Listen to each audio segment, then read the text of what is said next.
We just did a show a couple of weeks ago about the new pitch count rules that have come down from Little League, and also about the controversy going on with the wood versus metal debate. Well, we're going to talk to a longtime Little League manager today and get his opinion on the new rules, as well as maybe some controversial topics. It's quite interesting, so stay tuned to Clubhouse Gas.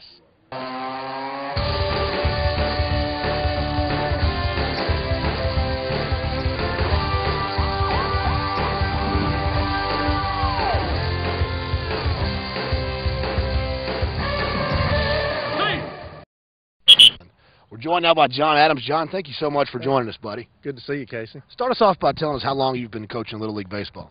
This coming year in 08 will be my 10th year doing this. So you started under the innings pitched rule. Right, the regular innings pitched. And this was your first year with pitch count? It was, first year with pitch count. What kind of difference did you see as far as managing a regular season game? We've talked to a couple of guys up at the Little League World Series with the tournament play, but as far as in the regular season, what kind of difference did you see with this rule? Probably the only difference that I see is that it forces you to really think ahead in terms of what game you have coming up. You know, makes you look down the bench and see who can come in and pitch if your lead guy gets in trouble. Were you encouraged at the beginning of the year maybe to develop more pitching because of this rule? Fortunately, in this year I was not put in that position. This next year I will be. So in regards to the pitch count, this year it's going to be really started in the draft. You'll have to start drafting kids that you look for the potential to be able to pitch and be able to maybe step in there and follow up with your 12-year-old, behind your 12-year-old. Is that a positive for you? Do you see that as a positive? I think it's great. More kids will get a chance to pitch. It'll just be a good positive change. Now, Little League has made this rule change based on the advice of several leading orthopedic surgeons and health professionals, and this is they say a youth safety related issue. Do you see it having any huge benefit over the innings pitched rule, which was the same kind of deal, keeping kids' arms safe? You know, if it's a safety factor, we probably need to address the high-tech bats. You know, kids get their arms stronger by pitching a lot. I think you have to be cautious with how you use a kid's arm. And if it's really a safety issue, we need to address using the curveball.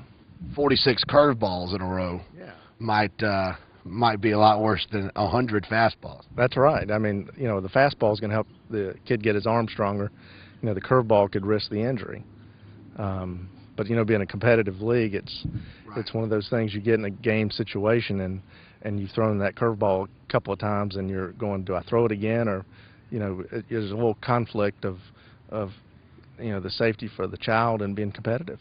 How would you address that though? If you're Little League and you're saying, you know what, that's a perfectly valid point, and I think anybody would be out of their mind to argue that if you're concerned with the safety of kids' arms, you need to regulate the curveball. How would you regulate the curveball? I don't know how you do it. I don't have the answer. Because you have different off-speed pitches that have different effects on the arm, and so how does a volunteer umpire judge if a kid's throwing a curveball or not? Right. You know, then you go back to the judgment of the coaches, which I'm guessing is where they kind of were with the innings pitched. Do you trust your coach to pull them out if their arm's getting tired, but they keep putting more and more restrictions on the coaches? So I don't know where you would end up with that argument.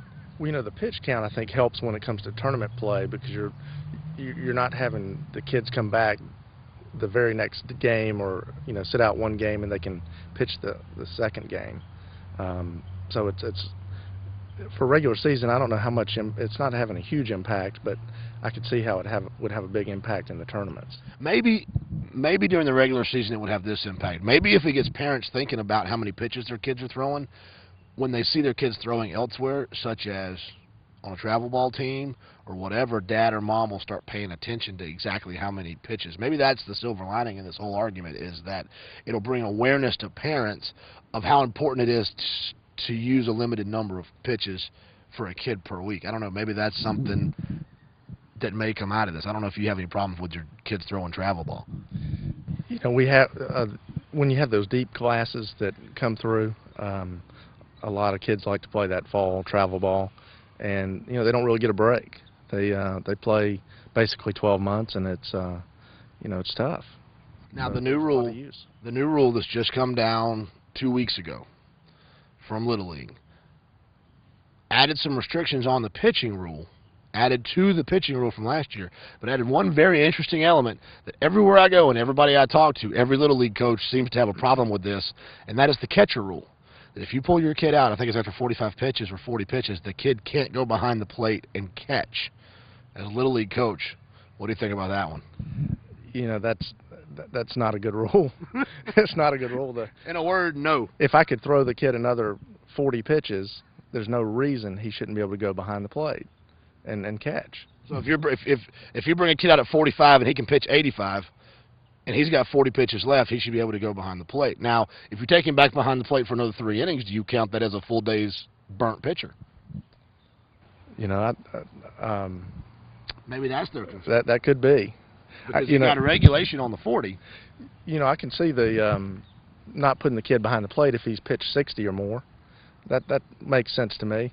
But if they're allowing you to move the kid to shortstop or center field or anywhere he's got to make a long throw, then, you know, being behind the plate is not that big a deal. Well, it's not like he's throwing down the second right. every other play to try to throw a kid out. Yeah, an 11 and 12-year-old ball, they'll throw down maybe once, right, as opposed to every other play.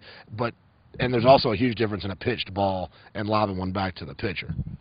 Very true. If you take your kid out, your stud pitcher, out of a game, really there's 2 places he's probably going to end up, and that's either at shortstop or at catcher. And to me, it seems like playing shortstop in Little League Baseball is going to be a lot more taxing on the arm than playing catcher is, because you're going to make a lot more across the infield throws pretty hard.